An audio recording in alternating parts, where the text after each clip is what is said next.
रामाचं मंदिरासाठी मी तर सांगेन की 22 जानेवारीला जसं सांगितलं गेलेलं आहे की 22ला आपण सगळ्यांनी आपल्या गावाला अयोध्या करावी, सगळ्यांनी आपल्या आपल्या गावांमध्ये तोरणं बांधावी, सगळ्यांनी मंदिराच्या आजूबाजूला जेवढे लोक आहेत त्या सगळ्यांनी एकत्रित होऊन मंदिरामध्ये आरती दुपारी जे अभिजित मुहूर्तावरती जो पूजनीय प्रभू रामचंद्रांची स्थापना होणार त्यावेळी मंदिरामध्ये जे जे तुमचं मंदिर असेल गावातलं त्या मंदिरामध्ये आरती करा, त्यामध्ये भजन पूजन करा, कीर्तन करा, प्रवचन करा, संगीताचे कार्यक्रम आयोजित करा आणि अशा प्रकारचं जर स्क्रीन लावता आली तर तुम्ही स्क्रीन लावून लाईव्ह दर्शन जे प्रभू रामचंद्रांच्या स्थापनेचं होणार आहे, जिथे आपल्या हिंदू समाजाला ज्यांनी तेज आणलं, हिंदू म्हणून भारत देशातल्या सगळ्या हिंदुत्ववादी लोकांना ज्यांनी एक आशेचा किरण म्हणून दाखवलं, विश्वभरामध्ये हिंदूंची ताकद ज्याने वाढवली, ते प्रभू रामचंद्रांच्या स्थापनेच्या वेळी श्री नरेंद्रभाई मोदी हे त्या कार्यक्रमाला उपस्थिती त्यांची लाभणार आहे।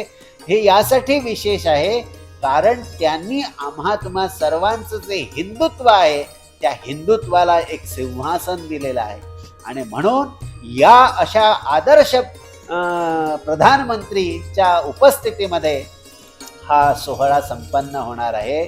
त्यामध्ये अन्यही संत जे आहेत, वेगवेगळ्या आचार्यांचे पीठ जे धारण करून आहे ते आचार्य पीठाधीश्वर तिथे उपस्थित असणार। सगळ्या समाजाला कुठल्याच प्रकारच्या जाती जमातींचा भेद न ठेवता सर्व संतांना, सर्व समाजातल्या लोकांना या रामललाच्या कार्यक्रमाला आमंत्रित केलं गेलेलं आहे आणि माझं तर ठाम मत आहे की आपण आपल्या गावागावांमध्ये ज्यावेळी ही अयोध्येचं स्वरूप आणणार आहात, समाजातल्या सगळ्या जाती जमातींना आपण सोबत घेऊन हा कार्यक्रम करावा, ही कळकळीची विनंती।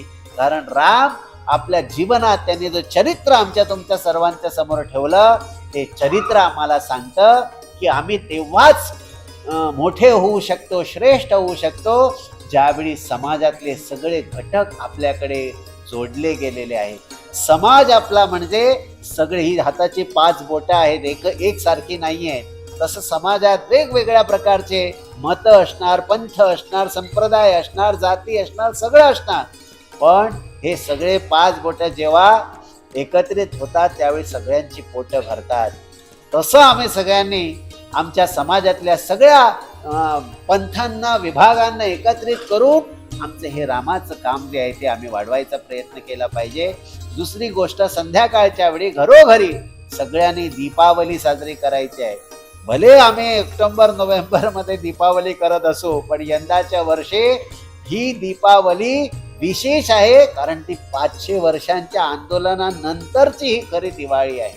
त्यामुळे आपण सगळ्यांनी हा सोहळा जो आहे तो संध्याकाळी सगळ्यांनी आपापल्या घरोघरी दीपावली साजरी करावी आणि आपल्या एकमेकांना गोडधोड सगळ्यांना वाटप करावं आणि आपल्या सगळ्या लहान मुलांना, छोट्यांना, मोठ्यांना सगळ्यांना सोबत घेऊन आपण प्रत्येक जणी एकमेकांच्या घरोघरी हे दीप प्रज्वलित करून आनंदोत्सव साजरा करावा। हे 22 तारीखला आपल्याला सर्वांना करायचं आहे। शक्य झाल्यास संध्याकाळच्या वेळी 4:30-5 वाजता आपण सगळ्यांनी रॅली काढून त्या ठिकाणी जय जयकार करत, रामाचा जय जयकार करत आपल्या गावामध्ये राममय वातावरण जे आहे ते करावं, ही सगळ्यांना विनंती आहे। आणि मी धन्यवाद करतो श्री प्रमोदजी सावंत जे आमचे गोव्याचे सीएम आहेत, ज्यांनी या रामकार्याला स्वतःचं सहकार्य म्हणून किंवा स्वतः रामभक्त असल्याची त्यांनी साक्ष दिलेली आहे की त्यांनी सगळ्यांसाठी 22 जानेवारी जो आहे तो सुट्टी जाहीर केलेली आहे। त्यामुळे शाळेतल्या मुलांनी, छोट्या मुलांनी सुद्धा या कार्यक्रमामध्ये सहभागी होण्यासाठी मदत नक्कीच त्यांच्या त्या आदेशामुळे होईल।